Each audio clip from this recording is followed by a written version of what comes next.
another BME video. Alright, so as you can see, I'm not alone this time. I have my good girlfriends with me in the video. Say hi, guys. Hi guys. Oh, y'all didn't have to say hi, guys.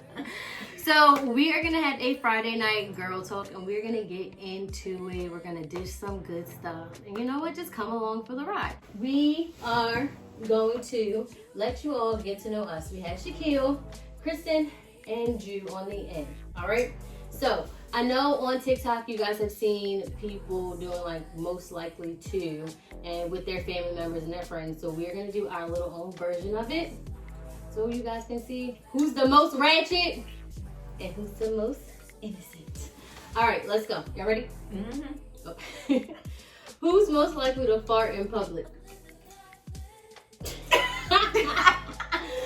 Who is most likely to win a Nobel Peace Prize? Definitely you.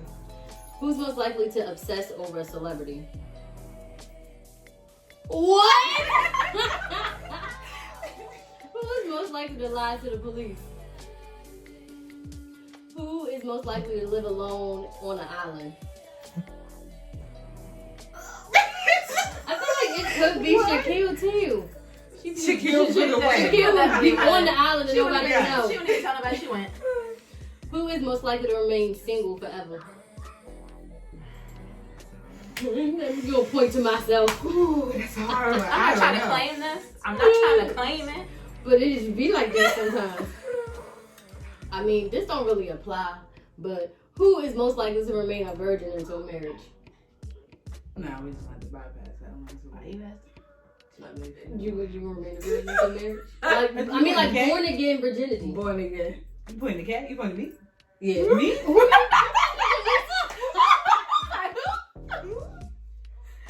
is most likely to marry a closeted gay friend? Do I have any gay friends? I ain't no gay friends. Dang. Wow. I'm not married. Well, they said closeted gay friends, so you didn't know. I'm not marrying none of my friends. I think that's just off the table. I don't like it. Who is most likely to get a face tattoo? Even though I don't want one, but. Who is most likely to get arrested for being too drunk?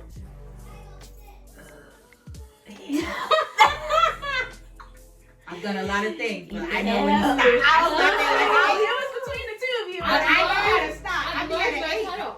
I'd be at an 8. I'd be at 100, but it's okay. It's okay. All right, a few more. Who is most likely to become Hollywood famous? Who would you? Probably Me. not. I'll pick me. Who is most likely to have a weird phobia? What? Who is most likely to get kicked out of a movie theater? Hey, Jalissa. Who is most likely to become a private investigator? It's worse than me. Worse than me. All right. Who is most likely to live on a farm? What? I feel like you would have somebody manage it, but you would live there For the animals. Yeah. and all her plant-based crap. Yeah. I can't eat any of the animals. It ain't even a real farm at that point. She's in a cute farm. Cute It's farm. not even a farm anymore. We ain't eating the animals, Alright. though, you know. 2 more. Who is most likely to be a gang member? Honorable mention over Right. here. Yes. Close second. How close? Real Real close. close. Close second. Real close. Who is most likely to be in prison? Shit. I know which friend you are. All right, last one. Who is most likely to get a stalker? Yo, you be making people fall in love. You bet with your you. eyes, and now we gotta go shoot people. That's And what then happens. we gotta go shoot people. You bat your eyes. This is what happens. This is the level. You bat your eyes and get a VIP. You bat your eyes, she's outside your house. There's no in between. There's no in between So he there. let you in VIP and then he stalked you. Yes. Yes. We had a good time. See, this is why we point at you. That's crazy. Whew. All right, moving on. So now you know a little bit about us and who's most likely. At least who's most likely for a lot of them. I feel like you picked those questions. You handpicked. I those did not. I questions. scrolled through a whole list. That's There was like crazy. 100 of them. I want to talk about like some deep topics. Y'all ready to get deep? I want to talk about like trauma in men and how that affects their livelihood from the woman's perspective. I feel like a lot of times, I feel like women don't ever get their credit. Like, and I feel like men go through these experiences and we just supposed to be there and just supposed to be like, it's okay. And then you nurture them and then they find for the next hoe.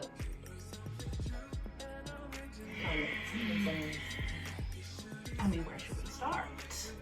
Have you had any experiences with a guy you think hasn't gotten over whatever traumatic experience he's had? And how did that shape your relationship? Yeah.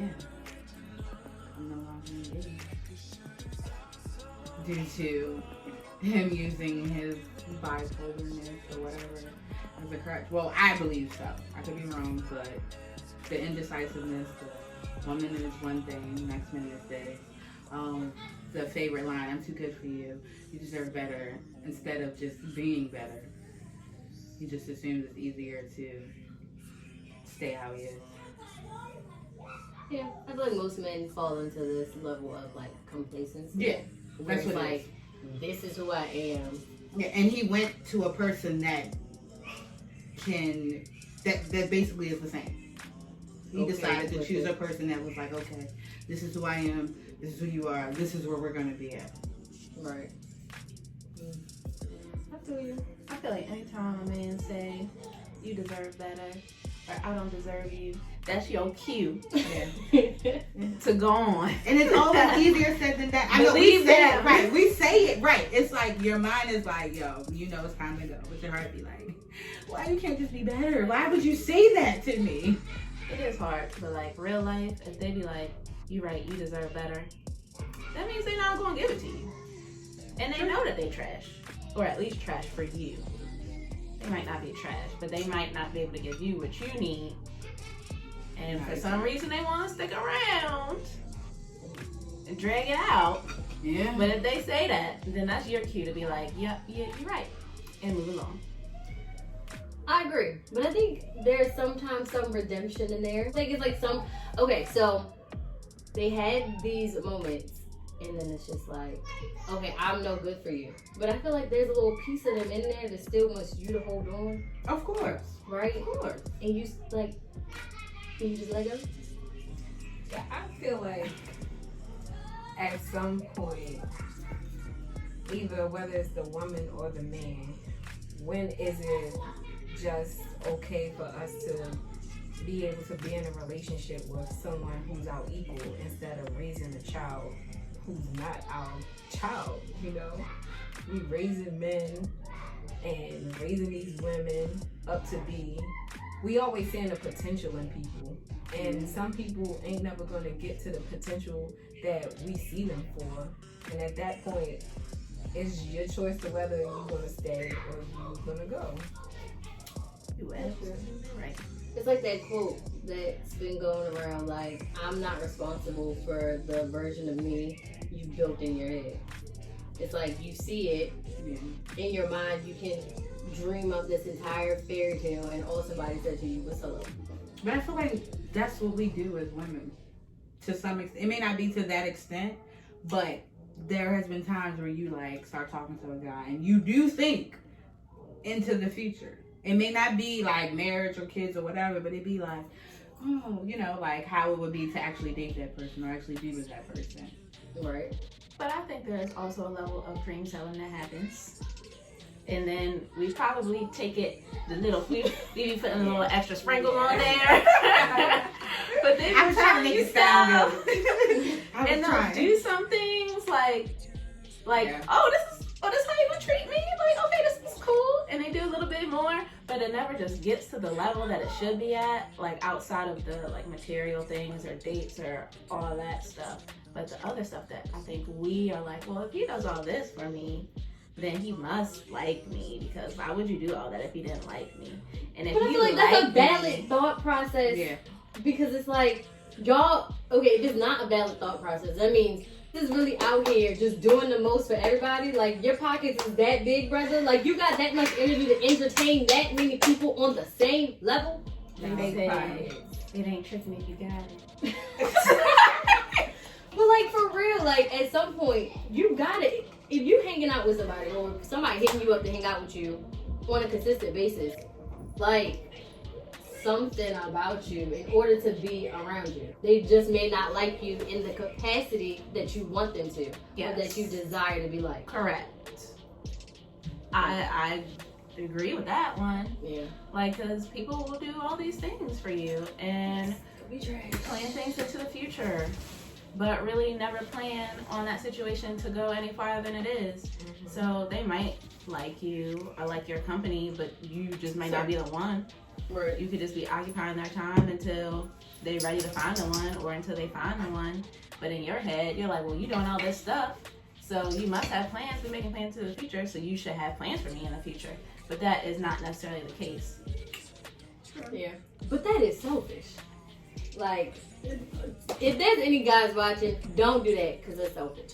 That's really selfish. Like, y'all really take the time out to do all this with a person and they be like, all right, boom, that was fun, but now let me go find my forever person. Trash. Throw the whole man away. And I always feel like it's always gonna be stages to something. Like, of course, again, man or woman, they're gonna do what they have to do to get you. And then, you know, they'll continue along that path for a certain amount of time. But then I feel like after a while, those actions start to trickle off. And then now we see the real in each other. So here's where we decide if we gonna jump ship or not. Right. Yeah. And Those then- colored glasses come on. Yes. It's funny though, because I was reading in the Love Languages book how that honeymoon phase, like that in love, googly eye phase, it literally is a phase. Like we already know, like it's a phase, but there's no time frame on it. Like your googly eye, your honeymoon phase could last a week or it could last 2 years. That's Like, scary. yeah, so it's like you never know when it's like flipping a switch. Like you never know when it's gonna flip to the other side. Right. And I'm the kind of person where it's like sometimes it flip, the switch go off, and it just stay off, and I'm just done. Like I will check out and just be checked out, and will never go back because I didn't check out. So when you check out, are you telling the other person that you checked out, or how are you handling that? I would say eventually I do. I feel like along with just growing up and learning yourself, you try to figure out like, am I self-sabotaging or am I checking out for a valid reason? I always go through like, am I self-sabotaging? Like, am I getting in my own way, or is this really not gonna work? And then once you sit with that and you take that in and you make a decision, then you gotta move forward. So if you self-sabotaging, like, and I'll do things to make sure I'm not, so I won't instantly jump out because I'll be like, am I getting my own way? Like, am I tripping? Right. And then like you wait it out to see like, are you getting your own way? Or is it just something that's just not gonna work? And then once you figure out it's not gonna work, yeah, you gotta pull the trigger. And I feel like most of the time, me personally, I have pulled the trigger, but if we weighed how many times I pulled the trigger or how long I waited for someone else to pull the trigger. Like you're trying to give signals like this is not really what I want to do, Yeah. but I want you to Yeah. say this isn't gonna work, not me. Yeah. Right. I guess it's like this internal fear of being the quote unquote bad person. Yeah. Because you know how like people could be really good on paper, and we talk about this a lot, like how somebody is good on paper, but you know, they're just not good for you. And I think to piggyback off of that, a lot of times, and I'm guilty for looking for closure. Like sometimes some situations don't deserve my closure or my time to say, well, hey, let's just talk through the end of this relationship, figure out what went wrong, and you know, not every relationship or situationship deserves that. You know, like just pick up your stuff and just let it be done. No phone calls, no texting. I'm deleting your number, and you know, just a clean cut is, you know, on both ends of that. I have been the one to do a clean cut, and I have been the one to get cut. So I don't know. It's really stressful. I don't know. Like I feel like it's easier when you're the one making the cut. It's nothing to tell that other person like this is what it is, or just hoping, basically just ghosting them and hoping that they don't reach back out to you. I'm not a fan of disagree. ghosting. But when it's the other way around, But when when we get to ghosting, I disagree. I don't feel like being the person to cut it off it means it's easy to do. you don't think so? I do. No, No? Not at all. I do. Girl, no. Because, I mean, I It's guess easier for me to come through your phone and say, this is not what I want, or don't say anything, or just basically, let it die out. so you ain't like them. But when it's the other way Yeah, around, you didn't like if them. you You didn't like cut somebody off, I feel like it You wasn't didn't real. like them. She ain't like them. however, when it's the other way Who around, let me does the tell ghosting? you. When Bro, you what? No, okay, no. She Okay, didn't like no, them. go ahead. Let's just say you ain't like them. I feel like I did though. You ain't like them. I did. You If you feel could like straight it? ghost them and like that be it, he ain't like But them. then I would have to agree with you, Lisa, because it also depends on the situation. Prime because- example. Here we go. I had a friend who remained anonymous. We've known each other for some years, and the feelings were always there. The attraction was there. We used to work together, and we recently started, talking again or whatever, texting, whatever. And I finally got to see him, and after that day of seeing him, it wasn't it. And it was like we exchanged a few text messages, and he kind of like said something that semi rubbed me the wrong way, but then it like made me think like the thrill was gone, the spark was gone. It was like I really liked you for all these years, like really liked him, and it was like I seen him, we hung out, spent time together, and it was like, and we haven't talked since. He hasn't texted me, I haven't texted him. But I feel like that wasn't like y'all wasn't dating. Oh well, no. As far as dating, Like if you dating somebody and then you realize like, okay, this is not it. I've never done that. On a dating level? Yes. Yes. So what about like, say for instance, if you get into like, let's just say 2 to 3 year relationship with somebody, and you found out that they got another girl pregnant, or that they was married and you didn't know, like, do you look for like the explanation? Why didn't you tell me you was married? Or You mother. you was like, Yeah, you do. Jalisa coming out there with a knife. Yeah, you do. I'm You like, gonna but tell me you had a whole baby. Damn. but why like, do you you need not to know that? Because Like, I want to know. Because at this point in time, you wasted my time, energy, my money, my soul, spirit, everything, yo. You wasted everything. You finna tell me something. You're not about to walk up out of here with a whole wife but and I baby. feel like that. Like something. I feel like I deserve to know if you're married. But I feel like that can always lead to, oh well, Staying in the yeah, situation. staying in a situation like they telling you how sorry Yeah. they was I and agree. reconciliation. I Like, hear what you're saying. I get it. And I think from the outside looking in, like if I'm not in a situation and one of y'all was like, y'all, my man had a whole other Right, you family would and I react didn't like know. me, And I would have right? been like, what? Cut him off. Yes, Delete yes. everything. Like we not talking to him, dead all that. But like if I was in a situation, like your feelings is in that joint. And it's Yeah. hard to just cut them joints off. Yeah. So I get what you're saying. I don't disagree with you, but I just think in the situation, I would be like, so why? Listen, to have that Why man would you do me like come this? to No, you you and saying say, like if somebody got a baby or a wife on the Yes, side, yeah, you 2 years in. No. First of all, after you tell me we're gonna have to fight me.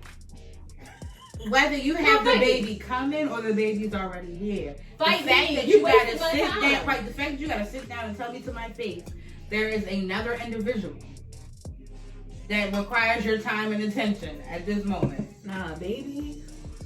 Baby, Like, like baby. But the thing that gets me right is like, so you was with me, but then you went over here and consciously had a baby on the side. Like you couldn't even cheat or whatever and use a condom.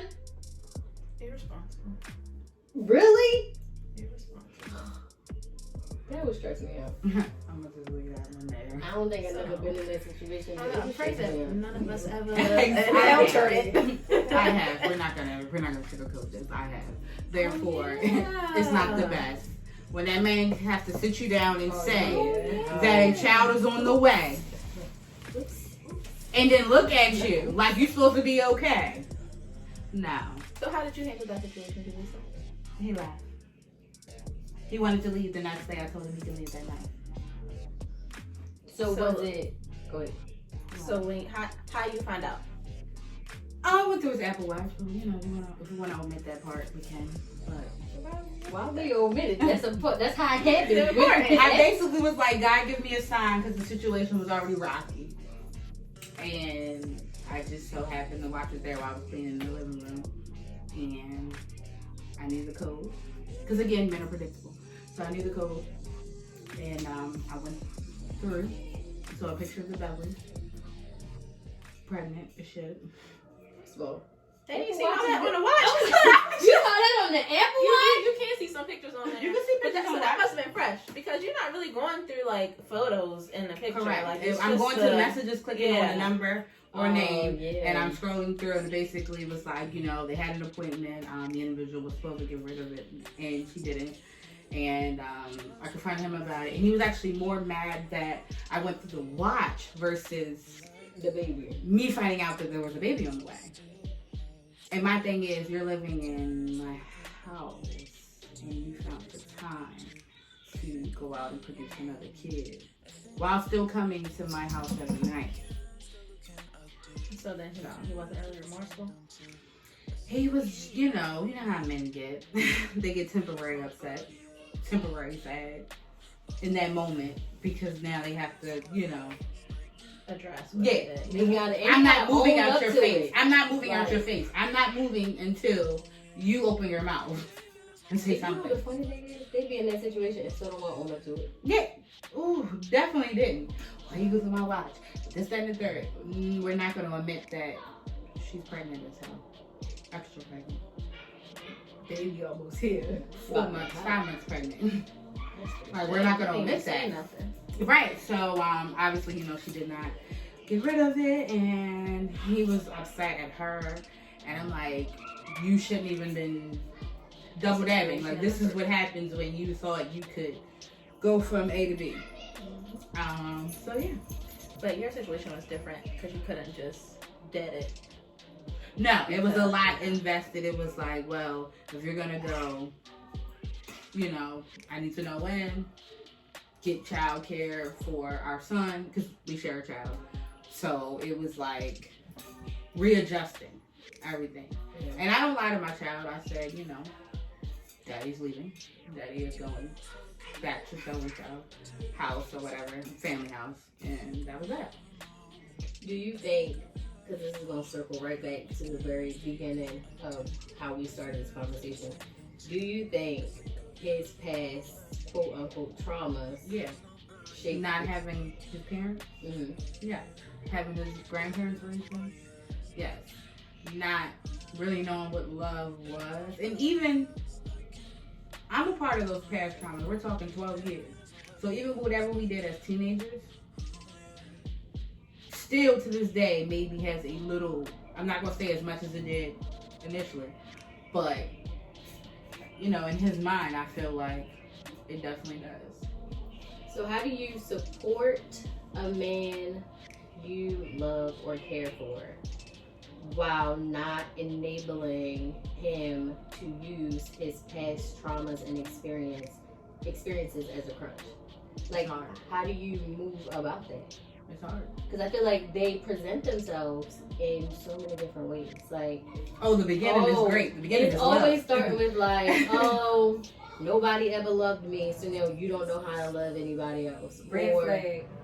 like, my dad wasn't in my life. And I'm not saying that these aren't valid reasons to have somebody feeling some kind of way, but it's like, at what point do you grow up and you try to address them things for yourself so you're not out here hurting person after person after person after person after person?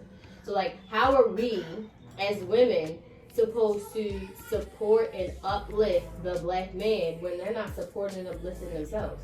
They're sitting in what box they got labeled in, that they got put in, and they're just being complacent with that. So what are we supposed to do?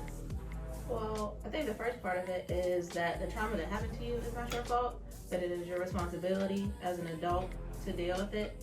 And so if they're in a position where they don't want to deal with it, ain't nothing we can do about it. Right. So that's that on that. If they're open to it, then we can be supportive of them. But you can't make anybody do what they don't want to do. So I recommend therapy to everybody. I done recommended it to all of y'all. But like people I date too. I actually went. Me too. Come on, therapy. I'm in too. Listen, let a man tell me he got a baby on the way down. Let him. I found my therapist. Did you? I did. It's on my computer. I will show you right now. And I sent the email. I've been pushing it. I didn't start my first session yet, but I have her. I emailed her. Yeah, She's there. But my insurance is also about to switch over. So yeah. Should take your new insurance. I gotta check that. Yeah. Hopefully. They should. Terrible. But yes, everybody need to go to therapy. And it's funny you say that because when I mentioned couples therapy, it was like, why do we need that? You want to go talk to somebody else about our problems. Is this with your most recent relationship, or are you just talking like this happened in general? Our previous relationship. Okay. I'm like, why not? Let's do couples therapy, or let's just do individual therapy and just go and see, 2 different therapists or whatever the case may be. And it was, so you think talking to another person is going to fix anything, or, just that negative mindset. Right. I feel like growing up in a black household, it's always these certain type of rules that we have to follow by, like what goes on in this house stays in this house. Yep. No therapy. Yeah. It's just certain rules that we're raised with. So as we get older, it's up to us to say we're gonna continue to have this mindset and raise our children like this, or this is where it stops, and we're gonna go to therapy and we're gonna push for it. And if this isn't something that you want to do, then maybe we can't be on the same page at this point. Right. Yeah. I think there's a lot to be said about that, because part of it, like as just being black people, not just black men, but black people, we have all endured some type of trauma. Like all of us. It is what it is. So going to therapy doesn't mean that there's something wrong with you or you have issues and all this stuff. Like we dealing with stuff that other people don't have to deal with and that we shouldn't have to deal with. So you need to go figure out how to cope with these things in a healthy manner and not some of the unhealthy ones that we tend to go toward. And then also I think for men, like you said, like we have to raise our children differently. But I think in addition to the misconception in the black community that mental health is not really a thing, is that like men are raised to not show or deal with or have emotions, which comes into the relationship, as we dating now. But that's how they were raised, and I feel like our parents and grandparents and stuff had to live life that way sometimes. Like they didn't have the opportunity to go to therapy. Like people didn't have resources to do that. You weren't allowed to do some of these things. You didn't have time to have emotions. You were trying to take care of your family. But like we're in a different space now, so we shouldn't be living like we're like our parents, because we're not in the same climate as our parents. Right.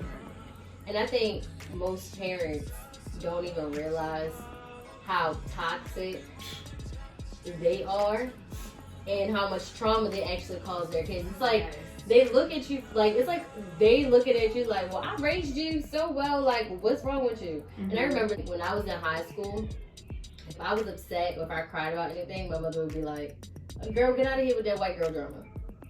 And I don't, to this day, I'm like, what is that even, like, my feelings being hurt is not something that I'm supposed to identify with, like, right. Like, it's still like, I don't even know what that means. Yeah. And I'm confused. And I would be, like, the first to admit, like, I love my mother to death. My single mother raised me. I'll be the first to admit that I love my mother to death. Will bury a block for her. But as an adult now, I can't say that I really like her in a sense. Like I love her to death, I just don't like her. If that makes sense. Yeah, I get what you're saying. Because it's like you can't teach an old dog new tricks, right? And even me, like saying like some of the stuff that you say to me, Ma, it hurts, and like it's kind of just like a under the rug. Yeah. Yeah, it took a while for me and Yeah. my mom to be My able to get to that point. Theory is, I told myself, I vow to never be that parent. I vow to not be my mom. I mean, in some ways, yes, I do. In other ways, I don't. Even my dad as well. I just vow to be different. But I feel like we're going to be forced to be different because the time is different. Yes. What we were raised on or what we viewed and seen is not really needed now. It's not the same. And I try to tell my mother that. We go back and forth. She hang up and I be like, well, why the hell you call me this? As soon as she hang up, what you call me for? Why are you trying to ruin my day with this? Mm-hmm. Like, it's like, I want to move to another state. Are you sure? Why would you want to do this? Why would you want to do that? Prime example, I wanted to buy a car in the middle of Corona because I can afford it. And that's what I wanted to do. Are you sure you want to do that? You want to take on a car note? I'm pretty sure I weighed my options. I looked at my finances. I can handle this. I go and get it. Oh, did you really want, a Toyota or whatever the case may be? I wouldn't have just bought it if I didn't want it. Like, I don't need you second guessing everything. Right. And then also, a lot of times, I never want my son to feel like he has to double back for me. And when I say that, I mean, as he gets older, as he experiences things, you want to move out? Fine. If it doesn't work, come back home. If you come back home, you're not going to pay rent. Save, get your credit right, invest, do everything differently. I don't want you to feel like you have to always look over your shoulder and be like, Ma, are you good? I want you to be able to come to my home be, laid out and nice, it'd be fine. I'm not going to ask you for $20, $40. I'm not going to ask you to help with a bill. I'm not going to ask for none of that. Mm-hmm. You're going to live your life and I'm going to be fine. Because I'm going to raise you in a way that you're going to be okay. And you will never feel like you have to double back for me. And I feel like now I have to double back for my mom. I feel like that's my current situation. And it's crazy because my brother is not in that position to where, we don't get me wrong, we both have great jobs. He's a graphic designer. But it's like, as her son, he does not have to double back. Like, I feel like I have to. I feel like it's always the burden of the woman. Like, He has carry to call everybody's basically burdens on our head. He has to call her and basically bury a body for if he has to. Like, it's like worst case scenario. Right. He has to double that. You dealing with the day to day. I have to deal with the day to day. Yeah. I think it's unfortunate. I'm going to cut you off. It's just unfortunate because it's like our parents, I feel like they could have shaped their future. But you also gotta think it was a time it was then. Yeah, what they grew up in. Man. So it's like it's no fault to them, but it's like it's also not my fault nor my issue to handle your problems. And that whole, well, I'm your parent. Whoa, I get that. But I didn't ask to be here. Right. But you're the parent. Like Jalen be like, my son, he'll be like, Mommy, when I get 16, I want to get a car or I want to get a job. Cool, fine, whatever.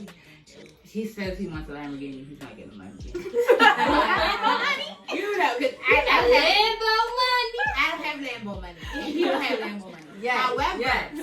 However, if you want a car, cool. Go get a car. Get a job. Pay for your car note. That's all I'm asking. He was like, Mommy, I'm going to get a house not far from you. You can come visit me. Cool, fine. I don't want him to ever feel like he has to be, even if he becomes famous. Whatever you want to do for me, fine. But I am never going to make you feel like you got to drag me along. And like you owe me something. Any future children I have, like, y'all go ahead. Because once you're up out of this house, I'm living my best life. So I think that's interesting because I've dealt with, like, my situation was different, as y'all know.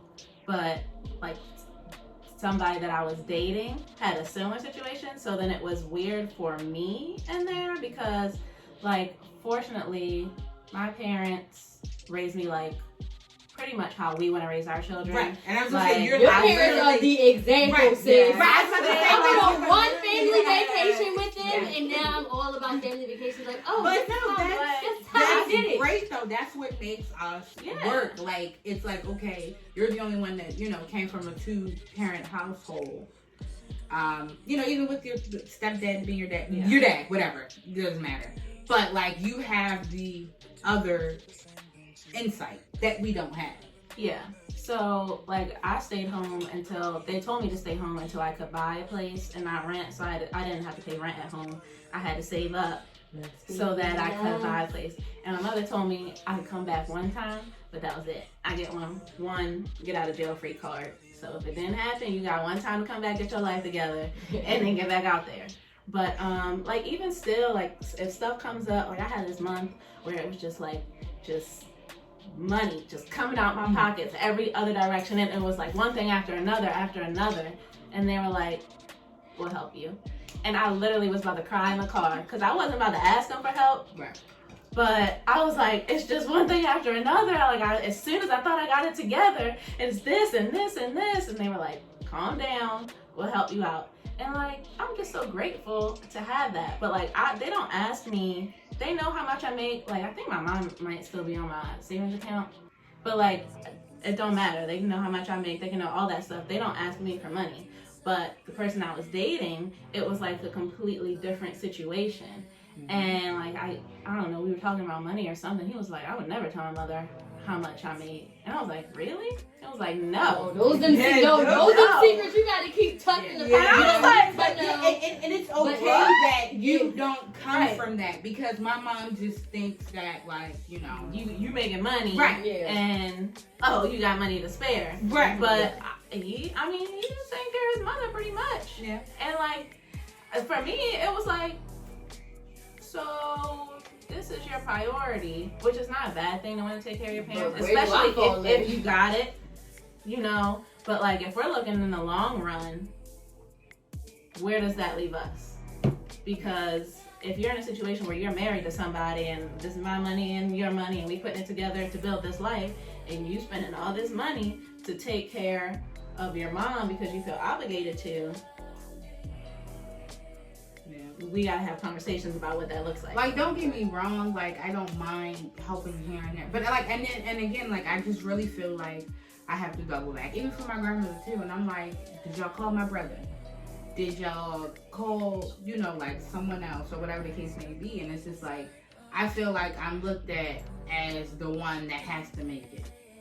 Even by cousins, Jaleesa got a car, Jaleesa got tattoos, or anything I do was like a, yeah.